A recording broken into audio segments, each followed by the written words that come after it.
On today's Locked On Texan podcast, Stroud says the loss was a wake-up call, and the numbers tell the tale of Houston's inability to score points on Sunday. More Locked On Texans today.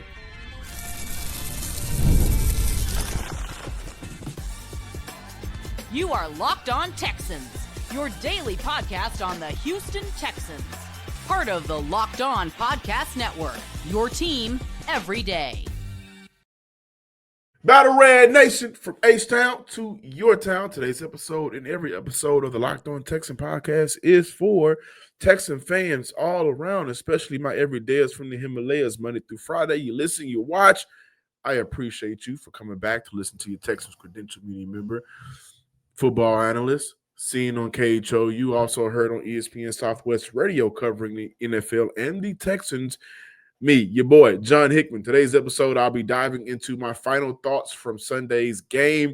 They got a game coming up next Monday at home, NRG Stadium. Y'all need to have y'all tails in the seats. But my final thoughts look like how Houston can rebound and get a win. The one thing nobody wants to see is this team start 0-2. A wake-up call for Stroud. That's what he says, right? That's what he says. His words. We'll dive into that. And also, will things change, and how can things change? And I'll look at, inside of the numbers and what really led to the Houston Texans' inability to score points. 3 field goals, 9 points, no TDs, 0 of 1 in the red zone, a song that we've sung all before last year. And we even sung the remix. We sung the Durban Murder Mix. But for the Houston Texans, I open up today's show. Before I dive into my takeaways and diving into the numbers, K Stover is reportedly out with a broken foot. This was reported by Aaron Wilson of KPRC. Played the entire game with 33 offensive snaps. The team has Harrison Bryant and Luke Lachey available on the practice squad. I will monitor how that situation plays out. They say never miss a Monday in terms of going to the gym, working out. Bad news. It needs to miss a Monday for the Houston Texans. This is some bad news for Houston. They only have one active tight end on the roster. Extremely curious to see how things work out. Also, if Irv Smith Jr. is still available, who has some chemistry here with the quarterback situation here with CJ Stroud, Davis Mills, and just the team all together. Now, inside the numbers, this is the conversation I think is very important to have. On Monday's show, I mentioned how often Houston played in long down situations, something we know all too well. I want you guys to hear what CJ Stroud had to say in regards to getting back on track. Yeah, I thought the quick pass game was efficient. I thought the run game was efficient in ways. There's a lot of things that I think we didn't get to because of the negative play. So Nick kind of had his hands tied around his back. It's hard to operate in 2nd and 20 and, those type of systems. And, that's something that, sadly, we've gotten used to, and we got to fix that here. We can't expect to win close games like that. So, and we got to just make plays. I think they made more plays than us. We got to come down with Y'all know what we say when we get to the part of the song we really like. We turn it up on the radio or in our car, wherever. We turn it up. What we say before our favorite part? What he say? It's hard to operate in 2nd and 20 in those types of systems.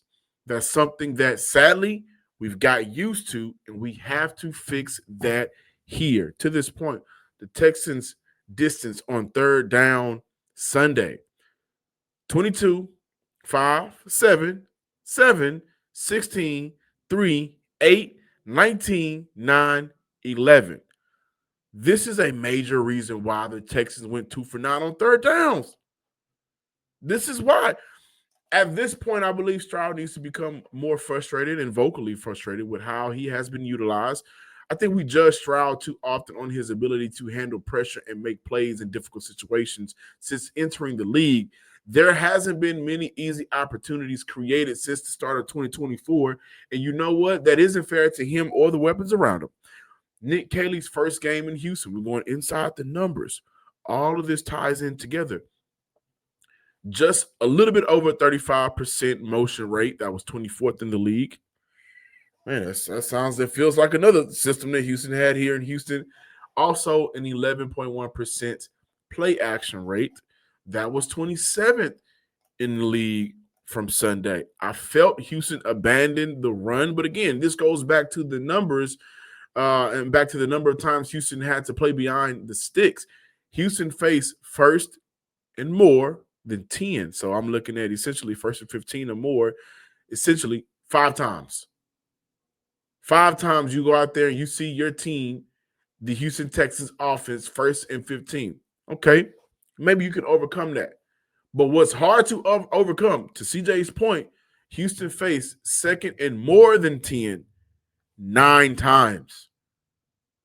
9 times. So you're looking at a combined 14 times where it's first and more than 10 or second and more than 10. There's not an offense in the world that can consistently compete with that in the first year of a new offensive system. At no point during the game were the Texans able to get comfortable, and comfortability for the Houston Texans, that leads to them being able to dictate what they want to do. They were in flight or fight mode the entire time and were never able to set their tone because of penalties and playing behind the sticks consistently.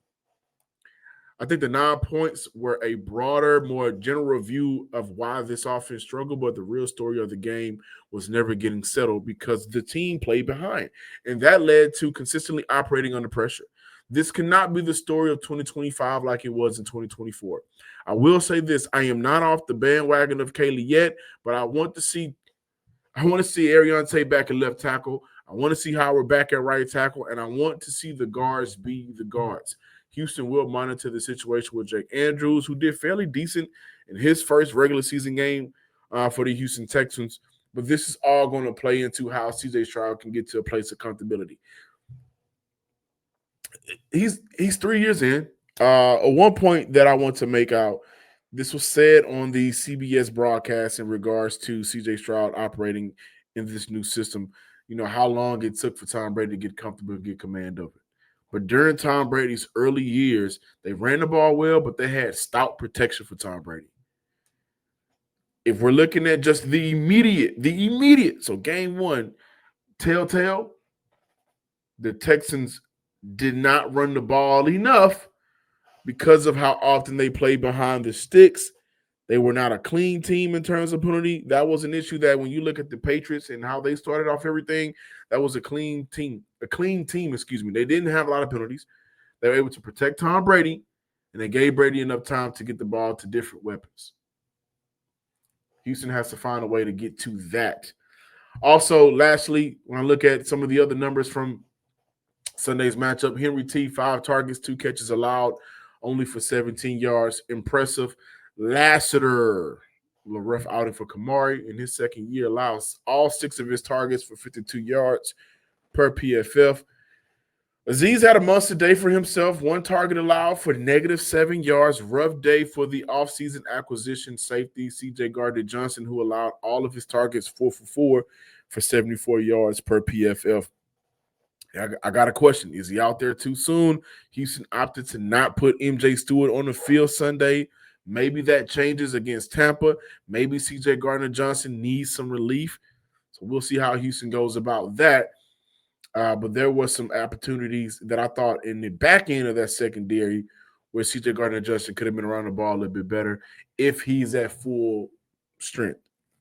Is he? Is he not? I'm not sure. I can't speculate on that, but they put him out there. We can only go based off of what we had an opportunity to see. Christian Harris only featured in 5 snaps.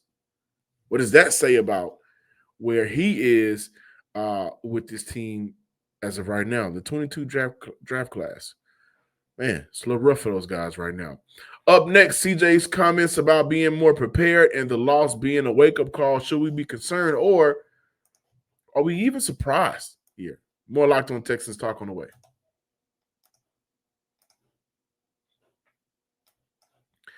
Texan fans, listen. I know it was rough on Sunday. I know it was rough. But you know what's rough? Not getting the parts you need when you need it for your home. When the opening whistle blows on a new repair, get your crew moving forward with Supply House. Order today and see parts on your doorstep tomorrow. Over 280,000 plumbing, HVAC, and electrical items from the most trusted brands in the business. Their real-time inventory and honest lead time, keep you from punting projects, while their industry-leading customer service always has your blind side covered. You need parts fast for a project? Supply House has next-day delivery. Talk about a game changer. Their Trade Master perks, like priority shipping and dedicated support, make the process smoother. Join the free Trade Master program today and score serious perks like priority shipping, lower prices, and a dedicated support line. Visit supplyhouse.com to sign up for more and use promo code SHNFL5 for 5% off your first order. That's supplyhouse.com. Real people, real services. And the best thing about the Locked On Texans podcast is we encourage fans to get to the games. Having a hard time getting to the game because it's hard to find tickets? No worry. Game Time has you covered. NFL season is back, and honestly, there's nothing better than being in the stadium surrounded by fans cheering on your team. But let's be honest, getting tickets can be a hassle at times. Between queues, login screens, and prices jumping at checkout is frustrating. That's why I encourage all of my Texas listeners out there. You guys are family. I'm going to treat y'all like family. That's why I'm encouraging y'all to use Game Time. I just recently used Game Time for the Clips concert out here in Houston. And what I saw when I got the ticket is what I paid at checkout. I'm one of those guys. I'm tired of seeing fees. I'm tired of these makeup fees everywhere. I don't have to deal with that with Game Time.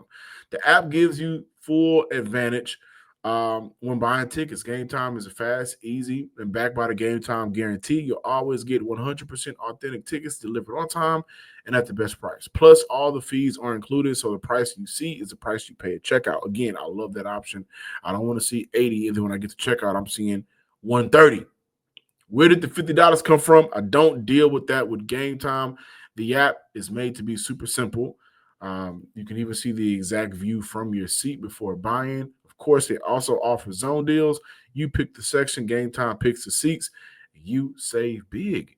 Download the Game Time app, create an account, and use code LOCKEDONNFL for $20 off your first purchase. Terms apply. Again, use promo code LOCKEDONNFL for $20 off. Swipe, tap, ticket, go. Download Game Time today. Texas listeners and viewers, frustration, I think, is building. The frustration is building. Not only for you guys, right? Y'all got to watch the product, right? You got to watch it, but more so, I think, internally, the frustration is building. And when I look at why this is what you don't want to, this is the last thing you want to hear in terms of a first-year offensive coordinator with a quarterback going into his third year who's had to deal with an awesome rookie season that was followed up by, was it a sophomore slump? I'm not going to classify it, but the numbers were down. The interceptions were up. The touchdowns were down. The pressures was up. The sacks was up. So you come out of, you have a quarterback that's coming out of his second season looking for relief from the organization. How are you guys going to help me get over the hump? Because ultimately that's my job. That's what I want to do here in Houston. All right.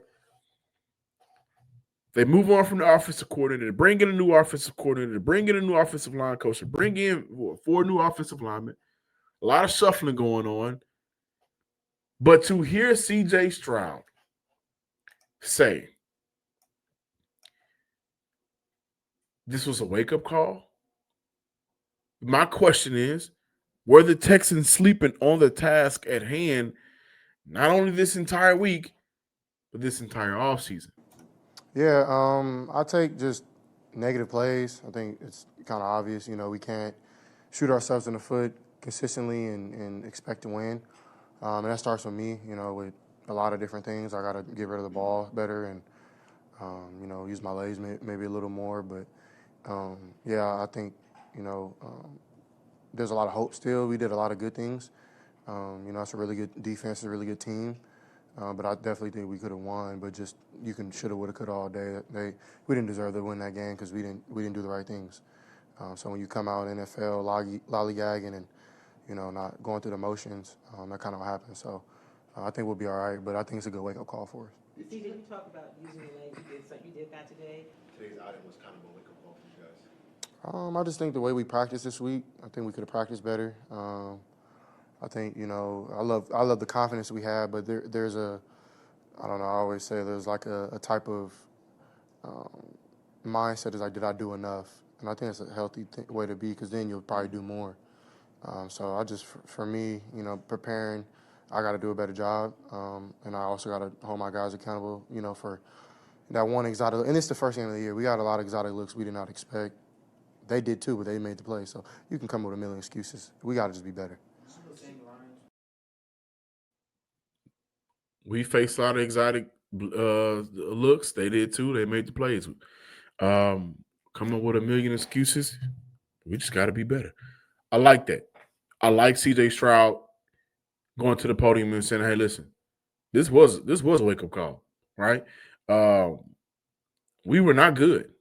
We were not good, and what's frustrating is the inability to score a touchdown, because that was the issue all 2024. But it was more so second half. They didn't do it in the whole game. I like to hear CJ Stroud take accountability, but also, listen, the rest of my guys got to get together. But my question is, if you guys remember, this was early August. I went to a practice where they were in the bubble, and I was looking around. I'm noticing things with CJ Stroud. I'm like, hey, man, he ain't moving with a lot of enthusiasm right now for a team operating with, a new offense. There's not a lot of commanding from a quarterback that when we talk about at least the two quarterbacks that we want to link to CJ Stroud, Stafford and Brady, the fieriness of getting it down and doing it over and over again until it's right. Didn't see a lot of that. Saw a lot of underhand throwing going on. And we didn't necessarily see anything positive from the offense until they got to the Greenbrier the last couple of days. Then at that point, you also look at the switch at tackle.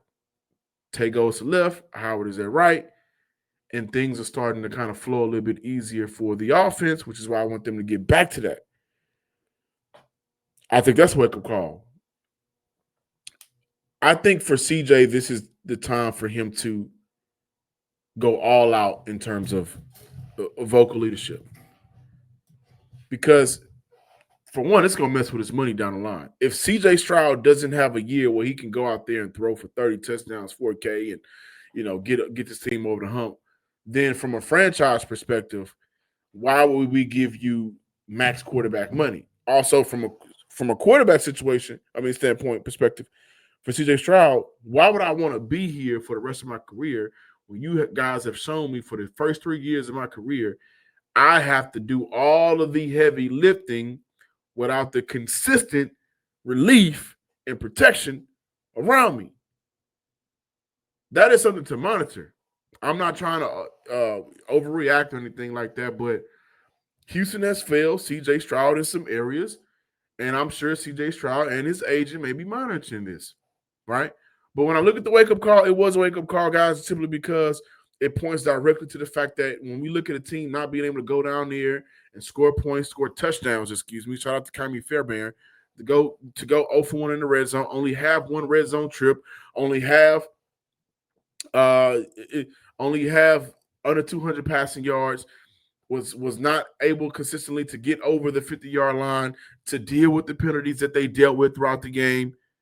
And those penalties led to the fact that, hey, 2nd and 10 along 9 times, 1st and 15 or more, 5 times, they were not prepared.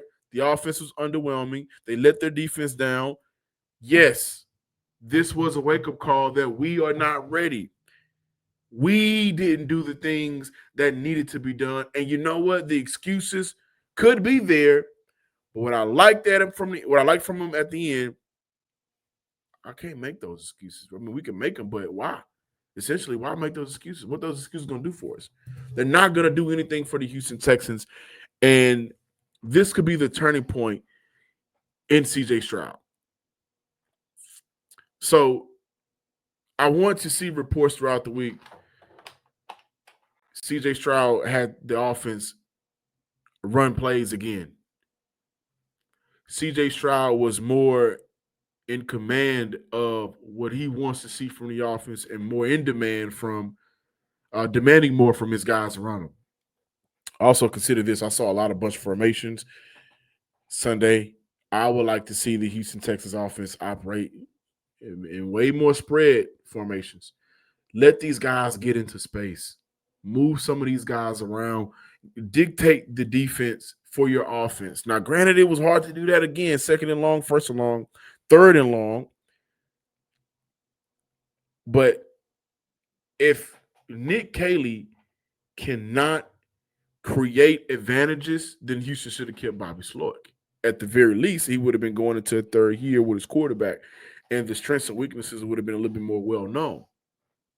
They opted not to do that. This is not an overreaction. This is just going based on the wake-up call and will things change. If things were to change, then I'm looking at change from a protection standpoint. Get the 2 tackles back at tackle. I'm looking at change from a play calling standpoint. Let's get away from being conservative. It felt like 2024 again, and the worst parts of 2024. Let's get to getting guys in space. In order to do that, spread offense will work. That will help, especially when you look at getting Christian Kirk back whenever he returns, but also Jalen Noel. Jalen Noel can be a secret weapon for this team because of his speed. He just needs the edge and space to turn upfield. Too many times on Sunday, guys were catching balls and just falling down at the spot. Too many times. I think Justin Watson may have had the only play downfield where it was some yak opportunity there. That's Justin Watson. This is not including some of the screenplays. And also CJ Stroud, of his 19 attempts, 19 completions, 14 was 10 yards or under. And you look at the amount of times he had to be pressured, just getting the ball out to the guys that were open. I thought that he did a very good job there. Again, too many times we judge CJ Stroud on how he is able to handle pressure up front, and I think that is taken away from the fullness of his game as a quarterback. Final thoughts from Sunday's game. It was a rough one. It was a tough one, but it was a great learning opportunity for the Houston Texans. And CJ Stroud acknowledging that it was a wake-up call. I think this is the first step in the positive direction. But I'll give my final thoughts on Sunday's game up next.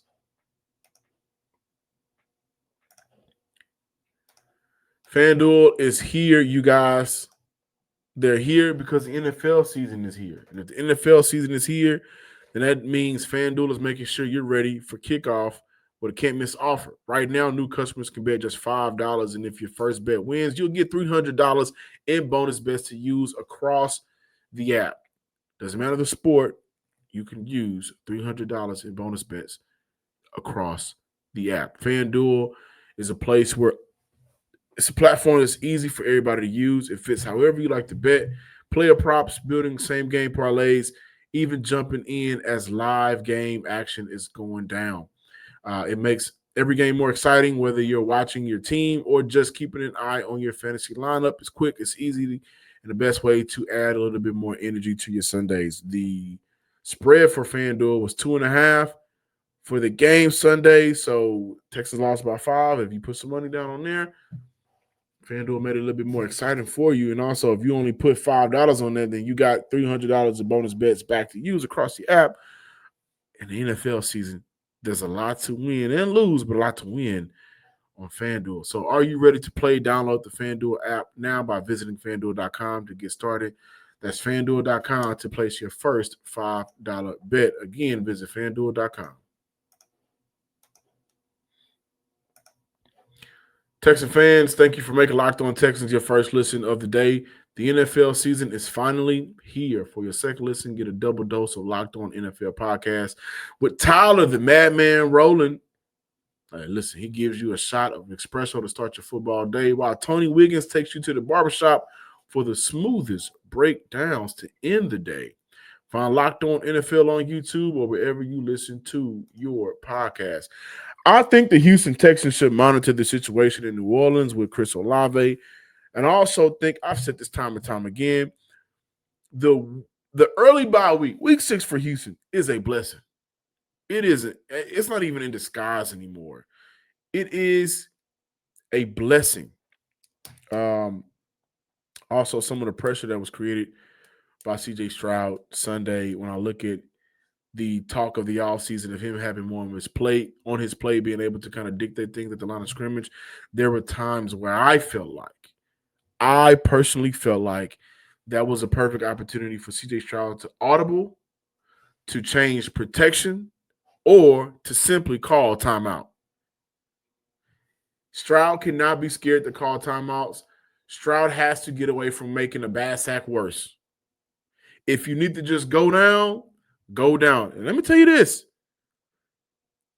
That is probably the most important thing that I'm going to say this entire show.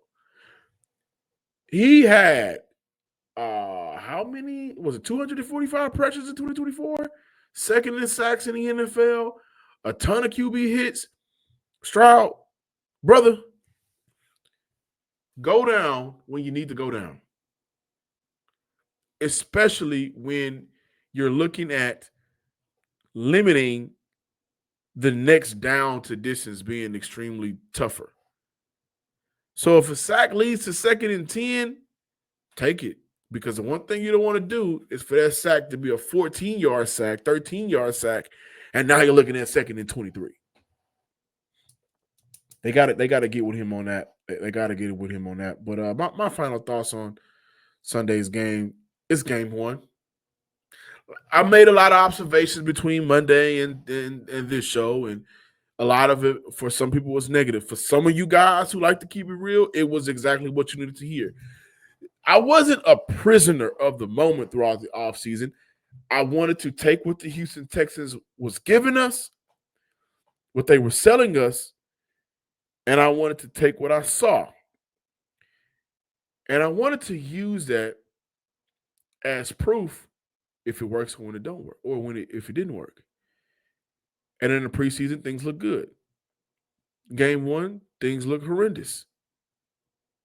Also, if I look at the compare and contrast between preseason, game one, Titus at right tackle, Urshri at left tackle, Berrios was available, and they were able to consistently move the ball forward.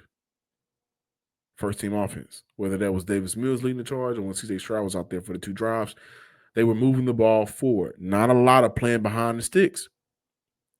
Houston has to find a way to get to that point. And I also thought that this was a perfect opportunity, especially in the second half when things started to break down. Again, go a little bit more spread offense and let's see some of those mesh concepts. Let's see some of those crossing routes. Let's see that. Maybe working in just a tad bit, a little bit RPO, just a little bit, to give some of these guys breathing room, space, and to limit the pressure taken by CJ Stroud. So that's my final thoughts from the Sunday's game. I thought that what we saw that was good. Again, I mentioned Nick Chubb. I thought that was positive to see. 60 yards, 4.6 yards per carry. You like to see that. Henry T solidifying himself and his role on his team as the team's linebacker. Azeez playing great. Azeez playing clean for the most part. I thought that those two guys, I think, as a matter of fact, I think Henry T was the guy with the penalty and not Azeez. I thought that for Houston, they are in a space of they came out of that game with a little bit more chaos brought upon themselves than chaos brought to their front door.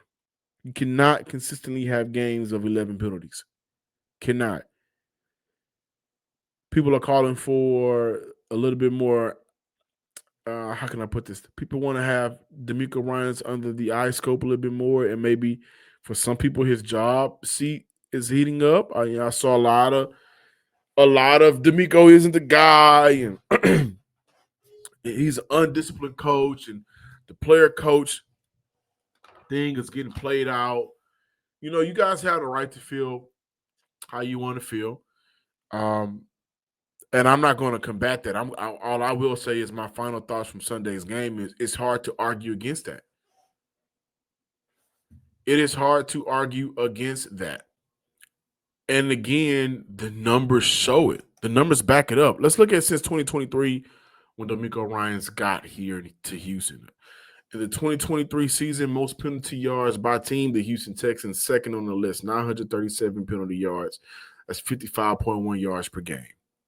2024, Houston seventh, 981 yards, 57.7 penalty yards per game.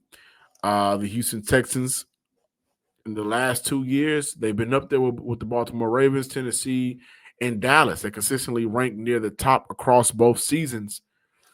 Most penalized NFL teams since 2023, number 4, the Houston Texans. It's kind of hard to argue against anybody point now. And if somebody says, if I'm walking out on the street and somebody says, Hickman, listen, I know you got a job to do, but can I talk to you candidly? And I'm going to say, yes. What's on your mind? Man, I don't know about DeMeco. I'm a big believer in DeMeco. I think DeMeco is a coach that can get this team over the hump. But if they say, I don't know about DeMeco because of why do we consistently see this team penalized, I'm going to have to say, brother, sister, I can't argue against that. That has to come down. They cannot consistently be across the top of the NFL in the most penalized teams in the NFL. They can't do that. And you know why they can't do that? See, to compare and contrast, the Baltimore Ravens are in that mix. That's the only team that's in that mix for real. The Detroit Lions was in that mix in 2024.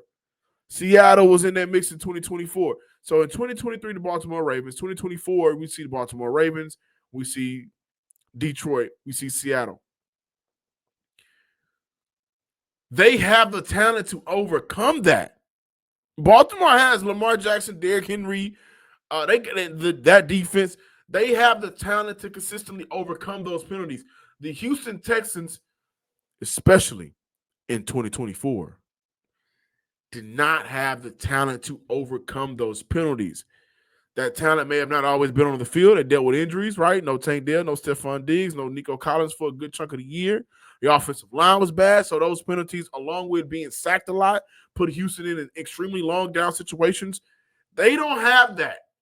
And if this team continues to have games where it's 8 penalties this game, 10 penalties, 11 penalties, and you're looking at 100 yards worth of penalties, then you know what? There's no fight for me on how you feel about this current regime, because if the numbers show it and if the numbers back it up, who am I to argue against it? Thank you guys for watching today's episode of the Locked On Texans podcast. Please be sure to subscribe, like, and comment on YouTube, wherever you listen to your podcast. Follow me on Twitter at John_Hickman12. Until next time, ladies and gentlemen, Texas fans across the nation, peace.